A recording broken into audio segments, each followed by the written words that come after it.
Qu'est-ce qui peut pousser un soldat à tourner son épée contre sa propre patrie?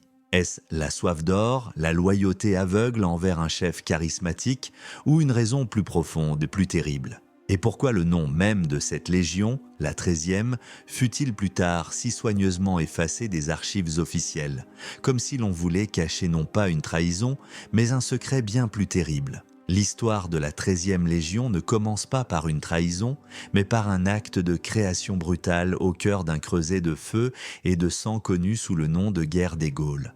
Avant de devenir le cauchemar de Rome, elle fut son instrument le plus parfait, son scalpel le plus affûté. Née vers l'an 57 avant notre ère, elle n'était au départ qu'un numéro parmi d'autres, une collection d'hommes rassemblés à la hâte par Caius Jules César pour faire face à une menace existentielle, la migration des Helvètes. Ces hommes n'étaient pas des héros de légende.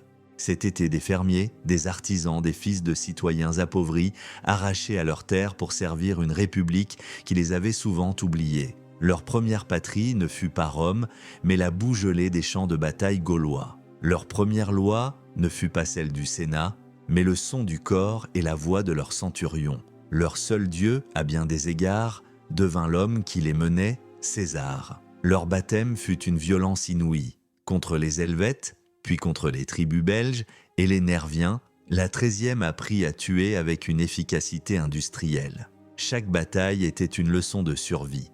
Chaque siège, une thèse sur la cruauté et l'ingénierie. Ils apprirent à construire des ponts sur le Rhin en quelques jours, à ériger des fortifications que des armées entières ne pouvaient le prendre, à marcher 30 miles sous un soleil écrasant avec plus de 40 kg d'équipement sur le dos, puis à combattre jusqu'au crépuscule.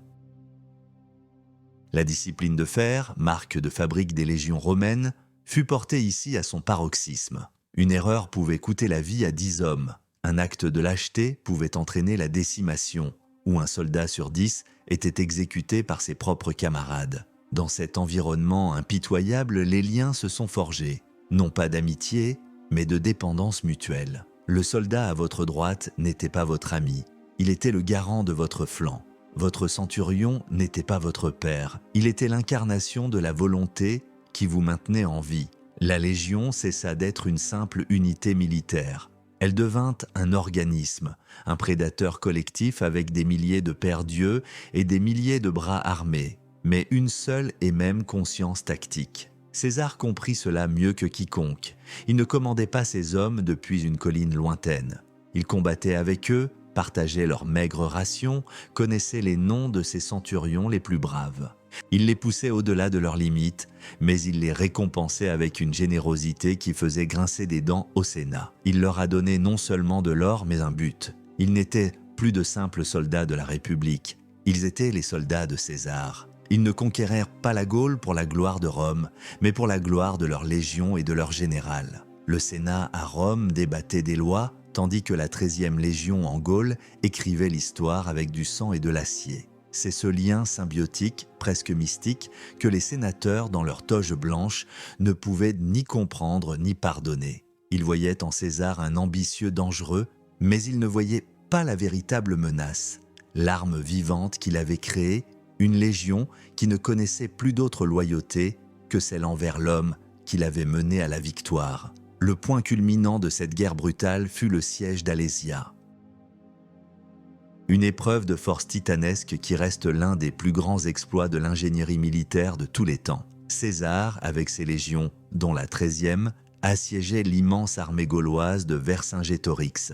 Mais bientôt, une gigantesque armée de secours gauloise arriva, assiégeant à son tour les Romains. Pris en tenaille, en infériorité numérique écrasante, toute armée normale se serait rendue ou aurait été anéantie. Mais la 13e et ses sœurs n'étaient plus des armées normales. Sous les ordres de César, elles accomplirent l'impensable. Elles construisirent 2 lignes de fortifications massives. Une tournée vers l'intérieur pour contenir Vercingétorix, l'autre tournée vers l'extérieur pour repousser l'armée de secours. Pièges, fossés, tours, palissades s'étendaient sur des dizaines de kilomètres. Les légionnaires se sont battus sur 2 fronts, affamés, épuisés, mais refusant de céder. Ils n'étaient plus des hommes, mais des rouages d'une machine de siège implacable. La victoire qui s'ensuivit fut totale, écrasante et terriblement cruelle. La Gaule était vaincue. Mais dans le sang et la boue d'Alésia, quelque chose d'autre était né. La 13e Légion avait appris une leçon vitale. Sous le commandement de César, rien n'était impossible. Il pouvait défier les lois de la guerre, les lois de la logique et même les lois de Rome. La question n'était plus de savoir s'il le pouvait, mais quand il le ferait.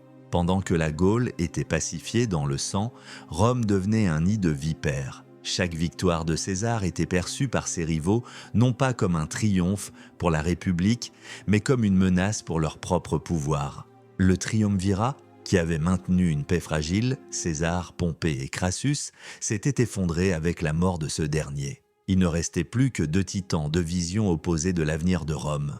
D'un côté, César, le populiste, l'homme d'action soutenu par son armée invincible. De l'autre, Pompée le Grand, le favori du Sénat, le défenseur de la tradition républicaine, ou du moins de ce qu'il en restait. La tension était palpable, même dans les lointains camps d'hiver de la 13e.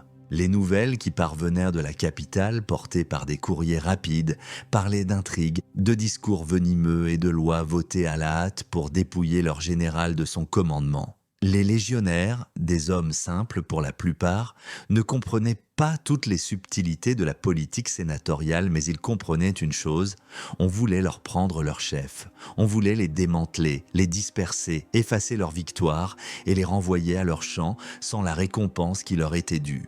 Le cliquetis des armes s'était tu, mais une autre guerre, plus silencieuse et plus insidieuse, avait commencé. C'était une guerre de mots, de propagande et de manœuvres juridiques. À Rome, les alliés de Pompée dépeignaient César comme un tyran en devenir, un boucher qui avait massacré 1 million de Gaulois pour sa propre gloire. On le qualifiait d'ennemi public, de menace pour les libertés de la République. Chaque discours enflammé au Sénat était comme une pierre jetée dans l'eau, et les ondes de choc parvenaient jusqu'aux légions. Pour les vétérans de la 13e, ces accusations étaient une insulte personnelle.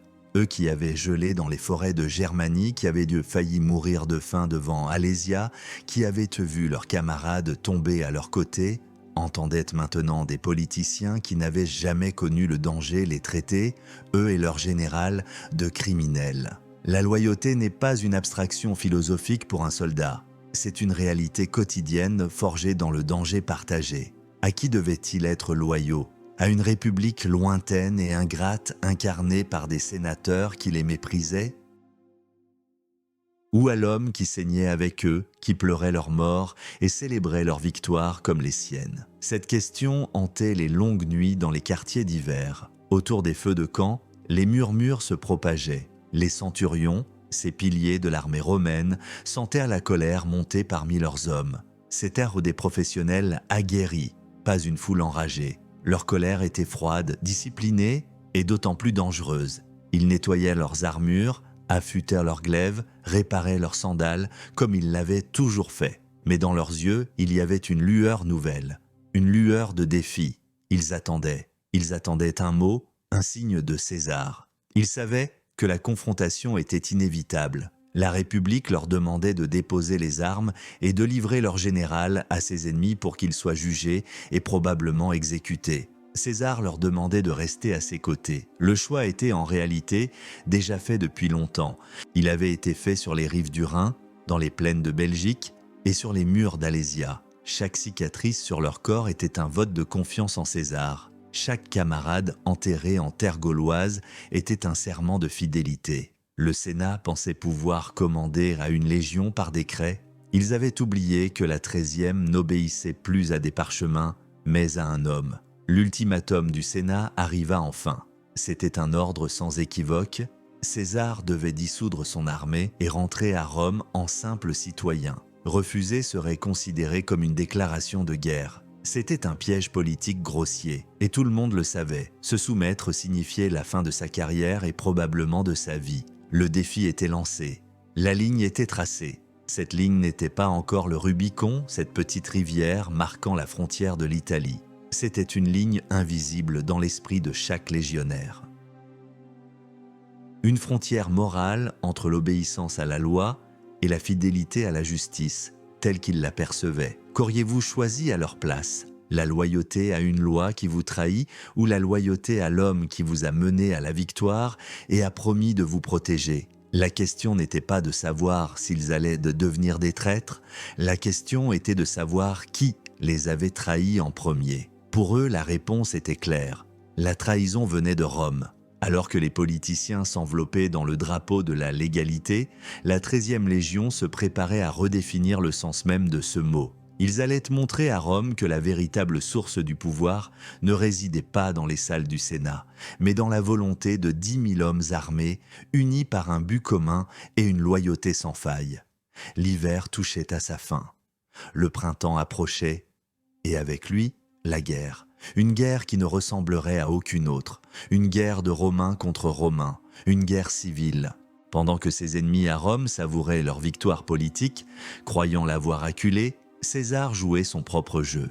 Il avait envoyé des messages conciliants, proposé des compromis, tout en rassemblant discrètement ses forces. Il n'avait avec lui, près de la frontière italienne, qu'une seule légion, la 13e. C'était un risque insensé. Pompée disposait de forces largement supérieures, disséminées dans toute la République. Mais César ne comptait pas sur le nombre. Il comptait sur la vitesse, sur l'audace et sur la qualité inégalée de ses vétérans. Il savait que la 13e valait, en termes de choc et d'efficacité, 3 légions ordinaires. C'était sa lame de rasoir, son fer de lance, l'instrument de sa volonté. Il s'adressa à eux non pas comme un général à ses troupes, mais comme un camarade à ses frères d'armes. Il leur exposa les injustices, les insultes, le danger qui pesait sur eux tous. Il ne leur donna pas d'ordre. Il leur demanda s'ils étaient prêts à le suivre pour défendre leur honneur et leurs droits. La réponse fut un rugissement unanime, le fracas de milliers de glaives frappant contre des milliers de boucliers. Le sort en était jeté. Rome avait semé le vent en Gaule. Elle allait récolter la tempête en Italie. Alors que les débats à Rome s'éternisaient sur les procédures légales pour démettre César de ses fonctions, celui-ci agissait déjà. Auriez-vous parié sur la légalité d'un Sénat corrompu ou sur la loyauté d'un général victorieux? Faites votre choix dans les commentaires, car l'histoire, elle, n'a pas attendu. Le Rubicon, ce n'était qu'un modeste cours d'eau, une frontière provinciale insignifiante que l'on pouvait traverser à gué. Mais cette nuit de janvier de l'an 49 avant notre ère, il devint la frontière entre deux mondes, la ligne de fracture de l'histoire romaine. Le franchir en armes était un sacrilège, un acte de haute trahison puni de mort. La loi était absolue. De l'autre côté de la rivière se trouvait l'Italie, le cœur sacré de la République. Le laisser derrière soi signifiait abandonner toute légitimité, devenir un hors-la-loi, un ennemi de l'État. César, debout sur la rive nord, aurait hésité. Les historiens anciens rapportent un moment de doute intense, un dialogue intérieur sur les conséquences cataclysmiques de son choix. Mais le véritable choix n'appartenait plus à César seul.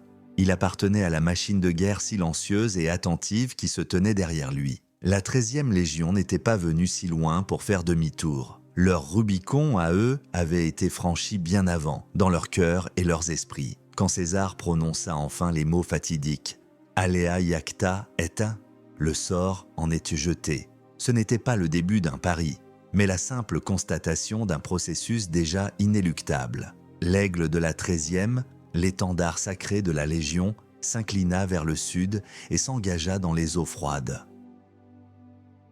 La République venait de signer son propre arrêt de mort. Ce qui suivit ne fut pas une guerre, mais une avalanche. César et la 13e ne marchèrent pas sur l'Italie, ils la dévorèrent. La stratégie de Pompée et du Sénat était basée sur une hypothèse logique. César tenterait de négocier, ou bien il prendrait le temps de rassembler toutes ses légions de Gaule avant d'attaquer. Il s'attendait à une guerre conventionnelle, avec des fronts, des sièges et des manœuvres. Il n'était pas préparé à la guerre éclair. La première ville, Ariminum, tomba sans combat, puis les autres suivirent l'une après l'autre. Les portes ne furent pas enfoncées, elles s'ouvrirent. Les garnisons locales, composées de nouvelles recrues, n'offrirent aucune résistance. Certaines déposèrent les armes, d'autres se joignirent avec enthousiasme aux vétérans de César. La nouvelle de l'avancée de la 13e se propageait plus vite que la Légion elle-même, semant la panique et la confusion. Ce n'était pas seulement la peur de leur réputation de guerriers impitoyables qui paralysait leurs ennemis. C'était la politique de clémence de César. Contrairement à la coutume, il ne pillait pas les villes, n'exécutait pas ses opposants. Il pardonnait, il ralliait, il menait une guerre psychologique autant que militaire. À Rome, on craignait une armée. Ce qui arriva fut bien pire. Une idée dont le temps était venu. La panique s'empara de Rome. Le Sénat, qui quelques jours auparavant bravait César avec des discours arrogants, fut saisi d'une terreur abjecte. Les histoires des horreurs de la guerre civile de Marius et Sylla, une génération plus tôt, étaient encore fraîches dans les esprits. Les sénateurs s'imaginaient des proscriptions, des massacres, leurs têtes exposées sur le forum. Pompée, le grand général, le défenseur de la République, semblait paralysé par l'audace de son adversaire. Il déclara que Rome ne pouvait être défendue et prit une décision qui scella son destin. Il abandonna la capitale. Ce fut une fuite honteuse, désorganisée. Des sénateurs, dans leur précipitation, oublièrent leurs femmes et leurs enfants. Plus grave encore, dans leur hâte, ils laissèrent derrière eux le trésor public, l'aérarium, donnant à César les moyens financiers de poursuivre la guerre. La 13e Légion, une bande de traîtres et de rebelles, entra dans une ville ouverte, acclamée par une partie de la population, et se retrouva, en l'espace de quelques semaines, maîtresse de l'Italie. L'ironie était spectaculaire. La Légion, qui avait été déclarée ennemie de l'État, était maintenant la seule force capable de maintenir l'ordre dans la capitale. La marche de la 13e à travers l'Italie fut un chef-d'œuvre de vitesse et de détermination. Ils avançaient par marche forcée, couvrant des distances incroyables, à peine ralenties par l'hiver. Pour les légionnaires, c'était une sorte de retour au pays, mais un retour étrange, surréaliste. Ils traversaient des terres qu'ils n'avaient pas vues depuis près de 10 ans. Mais ils n'étaient plus les jeunes fermiers qui étaient partis pour la Gaule. C'étaient des machines à tuer, des hommes endurcis dont le regard mettait mal à l'aise les civils. Ils étaient disciplinés, ne commettaient aucune exaction, mais leur simple présence suffisait à glacer le sang. Ils étaient le fantôme de la guerre gauloise revenue hanter la mère patrie. Ils ne se battaient du pas car personne n'osait les affronter. Leur réputation les précédait comme une onde de choc. C'était la victoire par la terreur, non pas la terreur des atrocités, mais la terreur de l'efficacité inéluctable. La 13e n'était pas une armée d'invasion, c'était un jugement qui s'abattait sur une classe dirigeante jugée faible et corrompue. Chaque étape de leur avancée était un clou de plus dans le cercueil de la République. César ne s'attarda pas à Rome. Il savait que la prise de l'Italie n'était qu'un prélude. Pompée s'était enfui vers la Grèce pour y rassembler les légions des provinces orientales, une armée immense et puissante. De plus, les forces les plus expérimentées et les plus loyales de Pompée, 7 légions de vétérans, se trouvaient en Hispanie. Laisser une telle armée sur ses arrières aurait été un suicide stratégique. César prit alors une décision qui stupéfia ses contemporains. Au lieu de poursuivre Pompée en Grèce, il se tourna vers l'ouest. Il laissa l'Italie sous le contrôle de ses lieutenants et, avec une partie de ses forces, dont la fidèle 13e, il partit pour l'Espagne. Sa formule, rapportée par l'historien Suétone, résume son génie stratégique. « Je vais combattre une armée sans général, puis je reviendrai combattre un général sans armée. » C'était un pari audacieux, un coup de poker qui allait mettre la 13e Légion à l'épreuve la plus difficile qu'elle ait jamais connue. Après la course folle à travers l'Italie, la véritable guerre allait enfin commencer. Et elle ne se déroulerait pas sur un champ de bataille ouvert, mais dans un piège mortel, sous le soleil implacable de l'Espagne. L'Espagne était le bastion de Pompée, un territoire qu'il connaissait bien et où ses légats, Afranius et Petreius, commandaient une armée puissante et bien approvisionnée. Lorsque César et ses légions arrivèrent, ils se retrouvèrent face à un ennemi qui refusa la bataille rangée. Les Pompéiens s'étaient retranchés dans une position formidablement défendue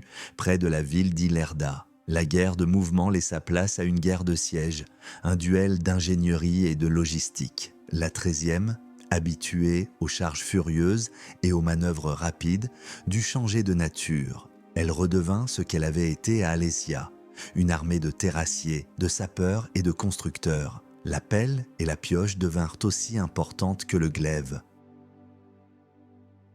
Les deux armées se faisaient de face, séparées par des rivières, construisant des ponts, des digues, des camps fortifiés, chacune essayant de couper les lignes de ravitaillement de l'autre. C'était une partie d'échecs mortels où la moindre erreur pouvait être fatale. Et pour la première fois depuis longtemps, César commit une erreur. Une crue soudaine des rivières détruisit ses ponts, l'isolant de ses convois de ravitaillement. La faim commença à se faire sentir dans le camp césarien. Le prix du blé monta en flèche. La situation, en quelques jours, devint critique. Le piège s'était refermé. L'armée de César était prise au dépourvu, affamée, coupée du monde. À Rome, la nouvelle de ses difficultés se propagea et ses ennemis commencèrent déjà à célébrer sa chute. Les Pompéiens d'Ilerda, depuis leur position avantageuse, regardaient leurs adversaires s'affaiblir jour après jour. Le moral des troupes de César chuta. Le doute s'installa. Avaient-ils suivi leur général trop loin? Était-ce la fin de leur incroyable série de victoires? C'est dans ce moment de désespoir que la véritable nature de la 13e Légion se révéla. Ces hommes n'étaient pas seulement des combattants, ils étaient des survivants. Les vétérans des guerres gauloises avaient connu pire. Ils avaient mangé des racines et de l'écorce. Ils savaient ce que c'était que d'avoir faim, froid et de se sentir abandonnés. Au lieu de se mutiner, ils firent preuve d'une ingéniosité et d'une résilience extraordinaires. Ils construisirent des embarcations légères sur le modèle de celles qu'ils avaient vues en Bretagne, faites de bois et de cuir pour rétablir une ligne de ravitaillement précaire. César, de son côté, ordonna la construction d'un immense canal pour détourner une partie de la rivière et créer un passage à gué. La Légion travaillait jour et nuit, le ventre vide, mais animée par une volonté de faire. La victoire appartient souvent non pas à celui qui frappe le plus fort, mais à celui qui endure un quart d'heure de plus. Lentement, méthodiquement, la situation se renversa. Grâce à leur supériorité en matière de génie militaire, les Césariens reprirent le contrôle de la situation. Ils rétablirent leur ligne de ravitaillement et commencèrent à harceler celle de l'ennemi. Les Pompéiens, qui se croyaient en sécurité, se retrouvèrent à leur tour menacés par la faim. Le duel d'ingénierie se transforma en une série d'escarmouches et de manœuvres audacieuses. César, exploitant la meilleure qualité de ses troupes, força ses adversaires à quitter leur position fortifiée et à tenter une retraite vers l'intérieur de l'Espagne. C'est alors que commença une poursuite haletante. La 13e et les autres légions, malgré leur état de fatigue, harcelèrent sans relâche l'armée ennemie, lui coupant la route, l'empêchant de trouver de l'eau, la poussant à la faute. Ce ne fut pas une seule grande bataille qui décida du sort de la campagne, mais une accumulation de petites victoires, une pression psychologique constante. Finalement, épuisée, démoralisée, l'armée pompéienne fut encerclée et contrainte de se rendre. César, fidèle à sa politique de clémence, leur laissa la vie sauve et les renvoya chez eux. La victoire était totale, obtenue non par le fil de l'épée, mais par l'endurance, l'intelligence et la discipline. La campagne d'Ilerda fut une leçon cruciale. Elle montra que la 13e Légion n'était pas seulement une force de frappe irrésistible, mais aussi une organisation capable de surmonter les pires épreuves. Elle avait affronté un adversaire de force égale, s'était retrouvée au bord de la catastrophe et avait triomphé non par la fureur, mais par la méthode. Cette victoire renforça encore le lien entre les soldats et leur général. Ils avaient vu César partager leurs privations, diriger personnellement les travaux de terrassement, trouver des solutions là où tout semblait perdu. Leur foi en lui devint absolue, inébranlable. Ils étaient désormais convaincus qu'il n'existait aucun obstacle qu'ils ne puissent surmonter ensemble. L'Espagne était pacifiée. L'armée la plus redoutable de Pompée avait été neutralisée sans bataille majeure. Mais le général lui-même était toujours là, de l'autre côté de la mer Adriatique, en Grèce. Le véritable affrontement, le choc des titans, restait à venir. Et la 13e Légion, endurcie par l'épreuve espagnole, était prête. Elle ne savait pas encore que le pire était devant elle, qu'elle allait bientôt connaître la défaite, le désespoir et frôler l'anéantissement total. César, désormais maître de l'Italie et de l'Espagne, se tourna enfin vers son adversaire principal. Pompée avait eu près d'1 an pour rassembler ses forces en Grèce. Il disposait d'une armée formidable, composée de 9 légions de vétérans, soutenus par des contingents venus de tout l'Orient et par une flotte immense qui contrôlait totalement la mer. César, de son côté, avait des difficultés à rassembler des navires. Son débarquement en Grèce fut un cauchemar logistique, une opération d'une audace folle. Il ne put transporter qu'une partie de son armée, dont la 13e, lors d'une première traversée en plein hiver, échappant de justesse à la flotte pompéienne. Il se retrouva ainsi sur le sol grec, en infériorité numérique flagrante, avec une armée coupée de ses bases et de son ravitaillement. C'était la situation d'Ilerda, mais en 10 fois pire. Cette fois, il n'y avait pas de rivière à détourner. Il y avait la mer, et sur la mer, la flotte ennemie. L'épreuve d'Espagne a révélé la force de la Légion dans l'adversité. Face à un choix tactique, qu'auriez-vous privilégié? L'audace d'une attaque risquée ou la prudence d'une stratégie défensive? Partagez votre avis dans les commentaires et voyons si vous auriez survécu à la guerre civile. La traversée vers la Grèce avait été un pari insensé. Débarqué sur la côte de l'Épire avec des forces réduites, César et ses légions, dont la 13e, étaient dans une position désespérée. L'armée de Pompée était non seulement supérieure en nombre, mais elle était aussi parfaitement approvisionnée grâce à sa maîtrise totale de la mer. Les Césariens, eux, commencèrent rapidement à souffrir de la faim. Ils en furent réduits à se nourrir d'une racine amère qu'ils appelaient chara, une expérience qui laissa un souvenir cuisant aux vétérans. Dans cette situation précaire, toute stratégie conventionnelle était suicidaire. Mais César n'était pas un général conventionnel. Il prit une décision qui défiait toute logique militaire. Il décida d'assiéger l'armée de Pompée, bien plus nombreuse que la sienne. Près de la ville portuaire de Dyrrhachium, il ordonna à ses hommes de construire une ligne de fortification colossale, une muraille de siège de près de 25 km de long, dans le but d'enfermer Pompée et de le couper de l'intérieur des terres. C'était une répétition d'Alésia, mais à une échelle encore plus folle. C'était un acte de bluff stratégique d'une audace inouïe. Pendant des mois, les deux armées se firent de face, dans une situation paradoxale. Les Césariens, les assiégeants, mouraient de faim, tandis que les Pompéiens, les assiégés, étaient abondamment ravitaillés par la mer. La 13e et les autres légions travaillaient sans relâche, sous-alimentées, harcelées par les troupes ennemies, mais leur discipline tenait bon. Elles construisaient des forts, creusaient des fossés, érigeaient des palissades, s'accrochant à la vision de leur général. Cependant, la tension était à son comble.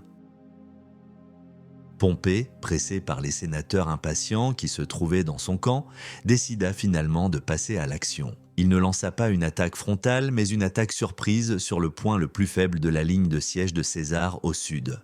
Grâce à une trahison, ses troupes débarquèrent sur les arrières de César, semant la panique. La ligne de fortification fut rompue. La bataille de Dyrrhachium qui s'ensuivit fut une catastrophe pour César. Ses légions, prises par surprise et désorganisées, furent mises en déroute. La 13e, comme les autres, plia sous le choc.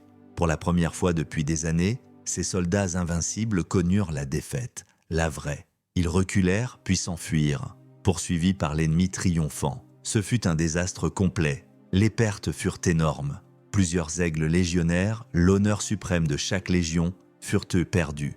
Le camp de César fut pillé. Lui-même échappa de peu à la capture, tentant en vain de rallier ses hommes en fuite. La déroute fut si totale que Pompée fut salué du titre d'impérator par ses troupes sur le champ de bataille. Il aurait pu ce jour-là anéantir complètement l'armée de César. Mais, prudent, craignant un piège, il ne poursuivit pas son avantage jusqu'au bout. César dira plus tard: « Aujourd'hui, l'ennemi aurait gagné s'il avait eu un vainqueur à sa tête. » Cette défaite fut un choc terrible pour la 13e Légion et ses camarades. Leur morale était brisée, la faim, la fatigue, et maintenant l'humiliation de la fuite. Tout semblait perdu. Le mythe de l'invincibilité de César s'était effondré. Les soldats, hagards et défaits, se regroupèrent dans un silence de mort. Ils avaient tout sacrifié pour cet homme et il les avait menés au désastre. C'était le point le plus bas de leur odyssée. Le moment où la foi elle-même est mise à l'épreuve du feu. Même l'aigle le plus puissant peut avoir les ailes brisées. La question est de savoir s'il trouvera la force de s'élancer à nouveau depuis la falaise. César, lui aussi, fut profondément ébranlé, mais il ne laissa pas le désespoir le gagner. Il fit face à ses troupes, non pas pour les réprimander, mais pour assumer la responsabilité de la défaite. Il leur rappela leur victoire passée, leur endurance, et leur promit qu'ils prendraient leur revanche. Il parvint, par la seule force de sa volonté, à ranimer la flamme vacillante de leur loyauté. Au lieu de rester sur la côte, où il était à la merci de la flotte de Pompée, il prit une nouvelle décision audacieuse. Il abandonna le littoral et ordonna une retraite stratégique vers l'intérieur des terres, en Thessalie. C'était un aveu de défaite, mais c'était aussi une manœuvre habile. Il attirait Pompée, loin de ses bases navales, sur un terrain où la supériorité de sa propre infanterie pourrait faire la différence. Pompée, poussé par les sénateurs euphoriques qui voyaient déjà la victoire finale, le suivit. La course-poursuite s'était inversée. Maintenant, c'était l'armée de Pompée, confiante et arrogante, qui chassait l'armée de César, blessée mais toujours dangereuse. Le décor était planté pour l'affrontement final. Le sort de Rome allait se jouer, non pas près de la mer, mais dans une plaine poussiéreuse, près d'une petite ville nommée Pharsale. La retraite vers la Thessalie fut une épreuve de plus. Les légionnaires marchaient, le ventre creux, le cœur lourd, mais l'ordre était revenu. La machine, bien que endommagée, fonctionnait toujours. La 13e, qui avait subi de lourdes pertes, pansait ses plaies et retrouvait sa cohésion. La honte de la défaite se mua peu à peu en une soif de vengeance froide et déterminée. Ils avaient été humiliés, ils voulaient laver l'affront dans le sang. Lorsqu'ils arrivèrent enfin dans la plaine de Pharsale, ils étaient prêts. Physiquement affaiblis, mais mentalement reforgés, ils firent face à l'armée de Pompée, qui les rejoignit peu après. Les effectifs étaient terriblement inégaux. Pompée alignait environ 45 000 fantassins et 7 000 cavaliers. César, à peine 22 000 fantassins et 1 millier de cavaliers. Le rapport de force était de plus de 2 contre 1.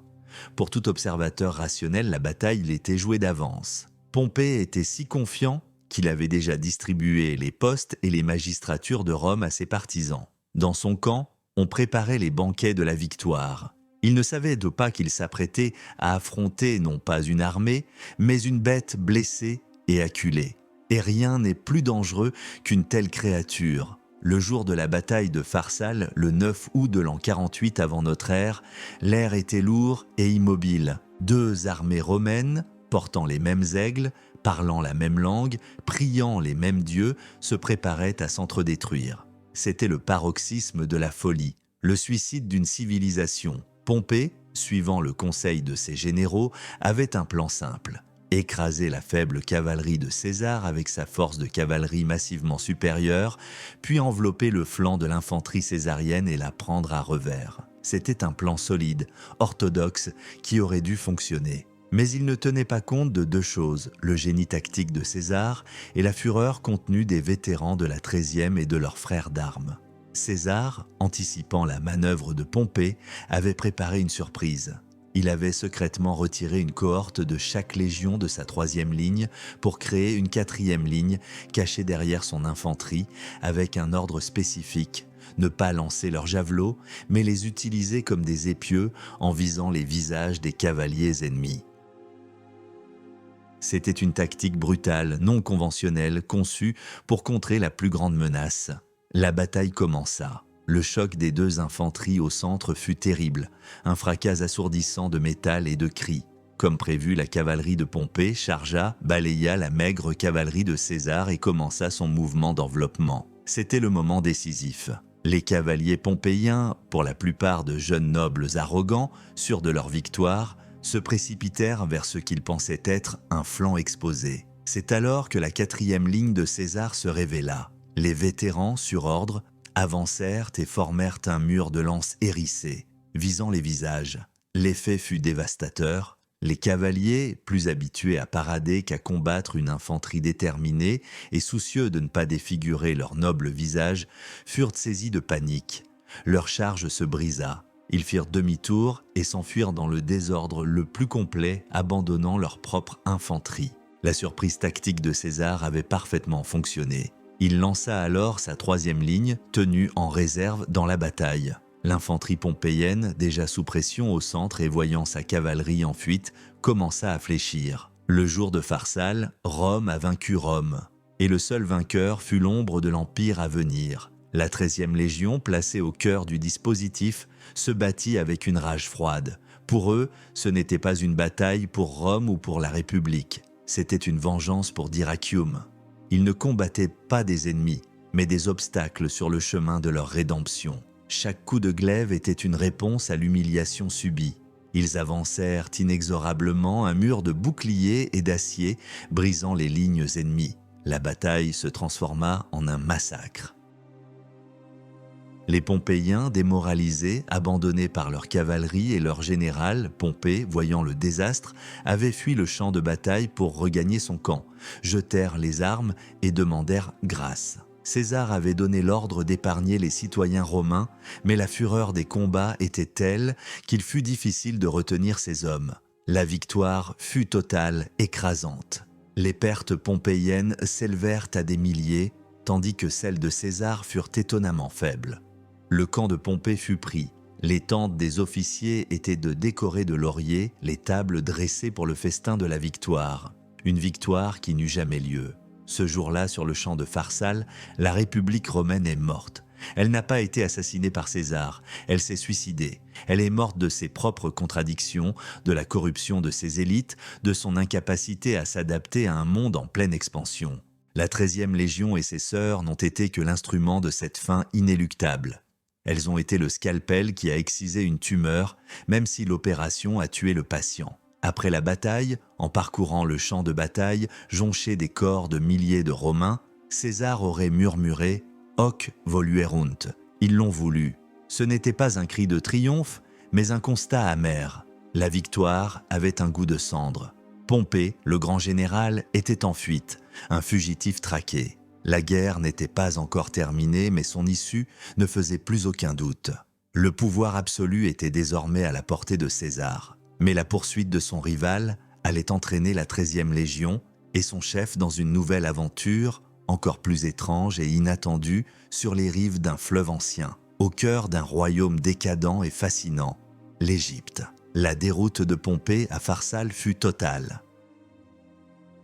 Dépouillé de son armée, il devint un fugitif, cherchant refuge dans un monde qui, la veille encore, était à ses pieds. Il se dirigea vers l'Égypte, un royaume formellement indépendant mais client de Rome, espérant y trouver l'asile et les ressources pour reconstituer une armée. Il comptait sur sa vieille amitié avec la dynastie ptolémaïque, mais en politique, la gratitude est une monnaie volatile. Les conseillers du jeune roi Ptolémée XIII, un enfant manipulé par sa cour, virent dans l'arrivée du général vaincu une opportunité. Pour s'attirer les bonnes grâces du vainqueur, César, ils prirent une décision à la fois lâche et brutale. Lorsque Pompée le Grand débarqua sur le rivage égyptien, il ne fut pas accueilli en allié mais par des assassins. Il fut poignardé sous les yeux de sa propre femme et de ses enfants, restés sur le navire. Sa tête fut coupée et son corps jeté dans les vagues. Quelques jours plus tard, lorsque César arriva à Alexandrie à la poursuite de son rival, les Égyptiens lui présentèrent leur cadeau macabre, la tête de Pompée, conservée dans de la saumure. La réaction de César ne fut pas celle qu'ils attendaient. Il détourna les yeux avec horreur et pleura. Il pleurait non pas l'ennemi, mais le grand Romain, son ancien gendre, et la dignité bafouée de Rome. L'assassinat de Pompée le Grand, ordonné par un roi client de Rome, a profondément choqué César.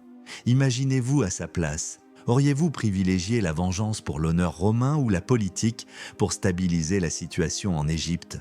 Votre choix dans les commentaires révélera le stratège qui sommeille en vous. La fureur de César était immense. L'assassinat d'un consul romain, quel qu'il soit, par des étrangers, était une insulte intolérable à la majesté de Rome. Il décida de rester en Égypte, officiellement pour régler la querelle dynastique qui opposait le jeune roi Ptolémée XIII à sa sœur aînée, la célèbre Cléopâtre. En réalité, il voulait imposer l'autorité romaine et s'assurer que l'Égypte, le grenier à blé de la Méditerranée, reste sous son contrôle. Il débarqua à Alexandrie avec une escorte minimale. La 13e Légion et une autre avaient été renvoyées en Italie pour se reposer. Et il n'avait avec lui qu'environ 4000 hommes, les restes d'autres unités. Il s'installa dans le quartier royal de la ville, un complexe de palais et de temples, et convoqua les deux monarques. C'est alors que Cléopâtre, chassée du pouvoir par son frère, fit son entrée légendaire dans l'histoire, en se faisant livrer à César, dit-on, enroulé dans un tapis. Le général romain, alors âgé de 52 ans, tomba sous le charme de la jeune reine de 21 ans, brillante, cultivée et terriblement ambitieuse. Il prit son parti. Cette décision plongea Alexandrie dans le chaos. L'armée égyptienne, fidèle à Ptolémée, se souleva contre la petite garnison romaine. La grande guerre pour le contrôle du monde romain venait de se transformer en une sale guerre de rue dans la capitale la plus peuplée et la plus dangereuse de la Méditerranée. Pour la 13e Légion, ou du moins les vétérans qui accompagnaient de César, ce fut un changement de décor surréaliste.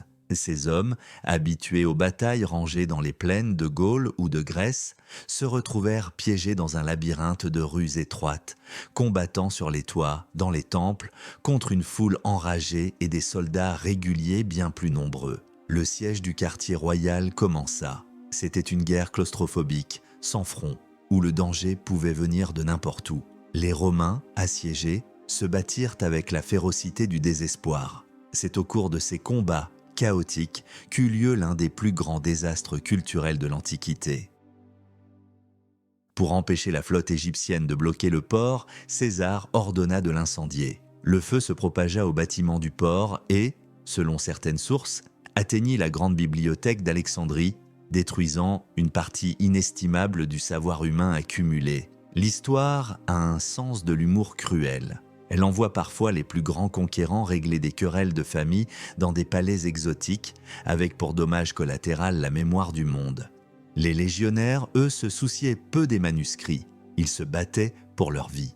La situation semblait désespérée. César, le maître du monde, était enfermé dans un palais égyptien, risquant à tout moment d'être submergé et massacré. Il participa personnellement au combat, montrant un courage physique qui força l'admiration de ces hommes. L'arrivée de renforts, menée par son allié Mithridate de Pergame, changea finalement le cours de la guerre. Après une bataille acharnée près du Nil, l'armée égyptienne fut écrasée. Le jeune roi Ptolémée XIII se noya dans le fleuve en tentant de s'enfuir. César était victorieux.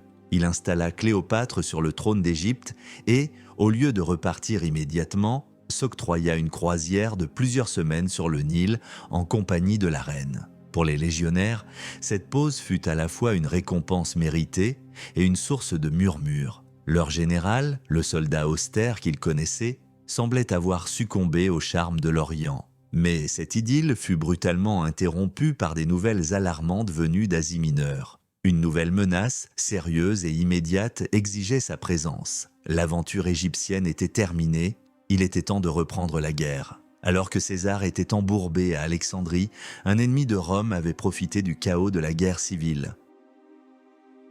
Pharnace II, le fils du grand Mithridate, l'ennemi juré de Rome pendant des décennies, avait levé une armée et envahi les provinces romaines d'Asie, massacrant les citoyens romains et défaisant les faibles garnisons locales. C'était un défi direct à l'autorité de César. À peine sorti du piège égyptien, César se mit en route avec une petite force, rassemblant en chemin quelques légions, dont des détachements de vétérans aguerris. Il se dirigea à marche forcée vers le royaume du Pont, la base de Pharnace. L'affrontement eut lieu près de la ville de Zéla. Pharnace, trop confiant après ses victoires faciles, commit l'erreur de sous-estimer son adversaire. Il lança son armée à l'assaut de la position fortifiée de César en montant une colline escarpée. C'était une folie tactique. Les légions de César, dont les vétérans de la 13e qu'il avait rejoint, n'eurent qu'à tenir leur position et à massacrer l'ennemi qui s'épuisait dans la montée. La bataille fut d'une brièveté et d'une efficacité foudroyante. En quelques heures, l'armée de Pharnace fut complètement anéantie.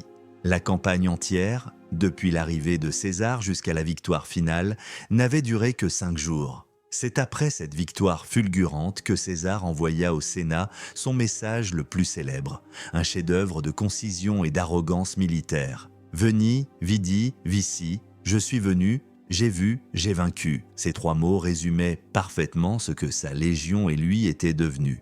Une machine de guerre d'une efficacité absolue, un instrument capable de résoudre les problèmes les plus complexes avec une rapidité et une finalité terrifiantes. Veni, vidi, vici, ce n'était pas de l'arrogance, c'était le rapport d'activité de la machine de guerre la plus parfaite de l'histoire. Il n'y avait plus de place pour le doute ou l'échec. La Légion, après les épreuves d'Ilerda, la défaite de Dyrrhachium et les combats de rue d'Alexandrie, avait atteint un niveau de professionnalisme et de confiance en soi inégalé. Elle fonctionnait comme un mécanisme parfaitement huilé. Chaque centurion connaissait son rôle, chaque soldat exécutait les ordres sans hésitation. Ils étaient le prolongement de la volonté de César, une lame qui frappait là où il le décidait avec une précision chirurgicale. Cette campagne éclair en Asie fut le sommet de leur art, une démonstration de force pure qui stupéfia le monde romain. Après la victoire de Zéla, il aurait pu sembler que la guerre civile était enfin terminée. Pompée était mort, ses armées en Espagne et en Grèce avaient été vaincues, et l'Orient était pacifié. Mais les braises de la résistance républicaine couvaient encore. Les irréductibles, ceux qui refusaient de se soumettre à l'autocratie de César, s'étaient regroupés en Afrique du Nord. Dirigés par des figures de proue du parti sénatorial comme Metellus Scipion et Caton d'Utique, le stoïcien intransigeant, ils avaient rassemblé une armée immense, bien plus grande que celle que César avait affrontée à Pharsale. Ils étaient soutenus par le roi Juba de Numidie et disposaient d'une arme terrifiante, des dizaines d'éléphants de guerre. La guerre n'était pas finie. Le dernier acte, le plus sanglant et le plus cruel, allait commencer. La 13e Légion et ses sœurs, qui pensaient peut-être enfin goûter au repos, durent rembarquer une fois de plus. Cette fois, la destination était l'Afrique, pour un affrontement qui allait perdre toute trace de noblesse et se transformer en un pur et simple massacre. La campagne d'Afrique fut brutale et confuse. Après un débarquement difficile, César se retrouva une nouvelle fois en infériorité numérique, contraint à une guerre de manœuvres et d'escarmouches pour gagner du temps. Ses vétérans, y compris ceux de la 13e, étaient fatigués de cette guerre interminable. Leur patience s'amenuisait, ils avaient vaincu les légions de Pompée, mais voici qu'une nouvelle armée républicaine, encore plus grande, se dressait devant eux. Une lassitude amère et une haine féroce pour ces sénateurs qui prolongèrent la guerre s'emparèrent d'eux. La politique de clémence de César commençait à leur paraître comme une faiblesse. Pourquoi pardonner à des hommes qui reprenèrent les armes à la première occasion ? La bataille décisive eut lieu à Thapsus, en avril de l'an 46 avant notre ère. César, utilisant une manœuvre audacieuse, força les républicains à combattre sur un terrain défavorable. Mais avant même que la bataille ne commence vraiment, ces légions, et en particulier les vétérans, prirent l'initiative. Sourds à l'appel de leurs officiers et de César lui-même, un clairon sonna la charge. L'armée entière s'ébranla comme une vague irrésistible, animée par une fureur incontrôlable. Ce qui se passa à Thapsus ne fut pas une bataille, mais un carnage. Les éléphants de guerre, paniqués par les archers et les frondeurs, firent demi-tour et piétinèrent leurs propres troupes. Les lignes républicaines se disloquèrent avant même d'avoir vraiment combattu. Mais cette fois, il n'y eut pas de quartier. Les vétérans de César, aigris par des années de guerre, ne firent aucun prisonnier. Ils massacrèrent les soldats qui se rendaient, et même plusieurs sénateurs et nobles capturés sur le champ de bataille. César avait perdu le contrôle de ses propres hommes. La machine de guerre qu'il avait créée était devenue si efficace et si impitoyable qu'elle ne savait plus s'arrêter. Elle ne connaissait plus que la destruction. Quand une guerre dure trop longtemps, les soldats oublient de pourquoi ils se battent et ne se souviennent que de comment tuer. Après la défaite, Caton se suicida à Utique, devenant pour la postérité un martyr de la liberté républicaine. Scipion et les autres chefs furent pourchassés et tués. La résistance en Afrique était écrasée dans un bain de sang. Mais le cauchemar n'était pas encore terminé. Les deux fils de Pompée, Gnaeus et Sextus, avaient réussi à s'enfuir en Espagne et y avaient levé une dernière armée. Ils menèrent une guerre de guérilla d'une cruauté inouïe, mobilisant les populations locales et les derniers partisans de leur père. La guerre civile, qui avait commencé comme un conflit entre deux factions de l'élite romaine, était devenue une lutte à mort, sans pitié et sans honneur. César dut se rendre personnellement en Espagne pour ce qui allait être la dernière campagne et la bataille la plus difficile de sa vie. La confrontation finale eut lieu à Munda en mars de l'an 45. Les forces étaient à peu près égales, mais l'armée des fils de Pompée occupait une position surélevée et se battit avec le courage du désespoir. La bataille fut si acharnée, si incertaine, que César dut descendre de cheval et se battre en première ligne, comme un simple soldat pour éviter la déroute de ses propres troupes. Il dira plus tard qu'il avait souvent combattu pour la victoire, mais qu'à Munda, il avait dû combattre pour sa vie. La 13e Légion, une fois de plus, était au cœur de la mêlée. Ces hommes, qui avaient de combattu des Helvètes, des Belges, des Grecs, des Égyptiens et d'autres Romains, livraient leur dernier combat. Ce fut une boucherie effroyable. La victoire fut finalement arrachée, mais à un prix terrible. 30 000 hommes périrent ce jour-là. Après la bataille, il n'y eut ni célébration, ni triomphe, seulement le silence et l'épuisement. La guerre civile était enfin véritablement terminée. Tous les ennemis organisés de César étaient morts ou en fuite. Le monde romain était à ses pieds. Il retourna à Rome, non plus en tant que général, mais en tant que maître absolu et incontesté. La 13e Légion et les autres vétérans le suivirent pour recevoir enfin leur récompense, des terres, de l'argent et le droit de rentrer chez eux. Leur long voyage touchait à sa fin. Ils avaient détruit la République pour leur général. Ils allaient maintenant voir quel monde ils construiraient sur ces ruines. Un monde qui, ironiquement, n'aurait bientôt plus besoin d'eux. Le retour à Rome fut le couronnement de la carrière de César et de ses légions. Il célébra un triomphe quadruple, d'une magnificence jamais vue, pour ses victoires en Gaule, en Égypte, en Asie et en Afrique. Officiellement, la victoire sur d'autres Romains à Pharsale, Thapsus et Munda ne pouvait être célébrée. Mais tout le monde savait que ce triomphe était celui de la victoire dans la guerre civile. Les légionnaires de la 13e et des autres unités défilèrent dans les rues de Rome, acclamés par la foule. Ils étaient les héros du jour, les instruments du nouvel ordre. Ils reçurent des récompenses financières considérables et des parcelles de terre dans toute l'Italie et les provinces. Pour beaucoup, c'était la fin d'une décennie de guerre et le début d'une nouvelle vie de fermiers et de citoyens. Ils pouvaient enfin déposer le glaive, enlever le casque et oublier les horreurs qu'ils avaient vues et commises. C'était la fin de l'histoire, pensait-il. Mais l'histoire n'en avait pas fini avec eux. César, devenu dictateur à vie, entreprenait de vastes réformes, mais son pouvoir absolu lui créait de nombreux ennemis parmi l'aristocratie sénatoriale. Le monstre de la conspiration, que la 13e avait aidé à vaincre sur le champ de bataille, se reformait dans l'ombre des couloirs du Sénat.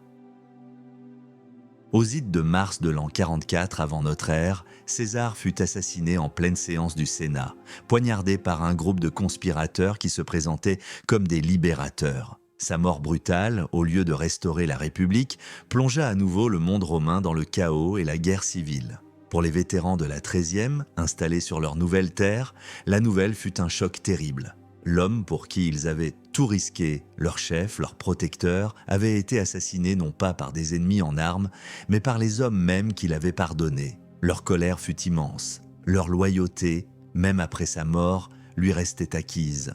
Ils ne devinrent pas une force politique unifiée, mais leur influence fut déterminante. Lorsque le jeune Octavien, petit-neveu et fils adoptif de César, arriva en Italie pour réclamer son héritage, il trouva dans les vétérans de son père adoptif son plus solide soutien. Ils se rallièrent à lui, non pas parce qu'ils le connaissaient, mais parce qu'il portait le nom de César. La 13e Légion, bien que officiellement démobilisée, renaissait de ses cendres, non pas comme une unité active, mais comme un réseau d'influence et une réserve de soldats expérimentés, prêts à reprendre les armes pour venger leur chef et défendre son héritage. Ils devinrent l'une des forces clés dans la nouvelle guerre civile qui opposa les héritiers de César, Octavien et Marc-Antoine aux assassins de César, Brutus et Cassius. Beaucoup de vétérans de la 13e reprirent du service dans les légions levées par Octavien. Leur expérience et leur prestige furent cruciaux lors des batailles décisives, comme celle de Philippe, où les libérateurs furent vaincus et se suicidèrent. La 13e avait, une fois de plus, vengé son général. Mais le monde avait changé. La lutte pour le pouvoir se poursuivit entre Octavien et Marc-Antoine. Les vétérans furent à nouveau sollicités, tiraillés entre les deux derniers grands lieutenants de César. La plupart restèrent fidèles à Octavien, qui se présentait comme le véritable garant de l'ordre césarien. Ils combattirent pour lui, jusqu'à la victoire finale d'Actium qui fit d'Octavien le seul maître du monde romain. Ils avaient achevé leur œuvre. Ils avaient détruit l'ancienne République, vengé leur général assassiné et placé son héritier sur le trône. Ils avaient créé l'Empire romain. Mais le nouvel empire, que son fondateur, Octavien, devenu Auguste, s'efforçait de présenter comme une république restaurée, n'avait pas besoin de légions dont la loyauté allait à un homme plutôt qu'à l'État. Auguste entreprit une réforme massive de l'armée.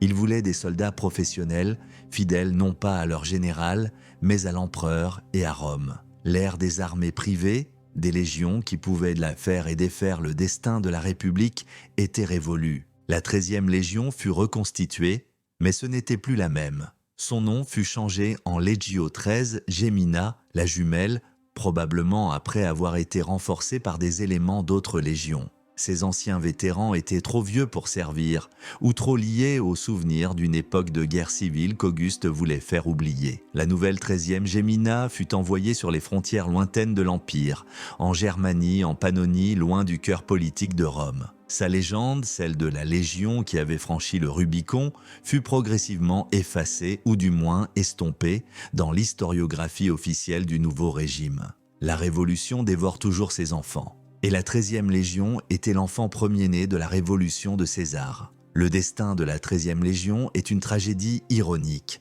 Née dans le feu pour défendre Rome, elle est devenue l'instrument qui a détruit la République. Liée par une loyauté indéfectible à un seul homme, elle l'a porté au sommet du pouvoir avant de se retrouver orpheline et finalement superflue dans le monde qu'elle avait contribué à créer. Son histoire est celle du passage d'un monde à un autre. Elle a brisé un système corrompu et oligarchique, mais le prix de cette rupture fut la liberté politique, remplacée par l'ordre autoritaire de l'Empire. La Légion, qui fut l'ultime expression de la volonté d'un homme, s'est dissoute dans la structure impersonnelle de l'armée impériale. Elle a commencé son voyage en tant que protectrice de la République et l'a terminé en tant que fantôme, une légende murmurée parmi les vétérans, le souvenir d'une époque où quelques milliers d'hommes et un général audacieux pouvaient changer la face du monde. Son aigle, qui avait volé de la Gaule à l'Égypte, de l'Espagne à l'Asie, trouva sa place dans la nouvelle constellation impériale, mais l'âme sauvage et rebelle de la Légion qui avait franchi le Rubicon s'était éteinte pour toujours, absorbée par l'ordre qu'elle avait elle-même enfanté dans la douleur. La 13e Légion, fidèle à son général, a détruit une république corrompue et a ouvert la voie à un empire qui a apporté l'ordre au prix de la liberté. Aujourd'hui, en regardant les constructions fragiles de notre monde, posez-vous la question : que préféreriez-vous si vous deviez choisir ? Le chaos douloureux de la liberté ou l'ordre rigide de la dictature ? Écrivez votre réponse dans les commentaires, car l'histoire a tendance à se répéter.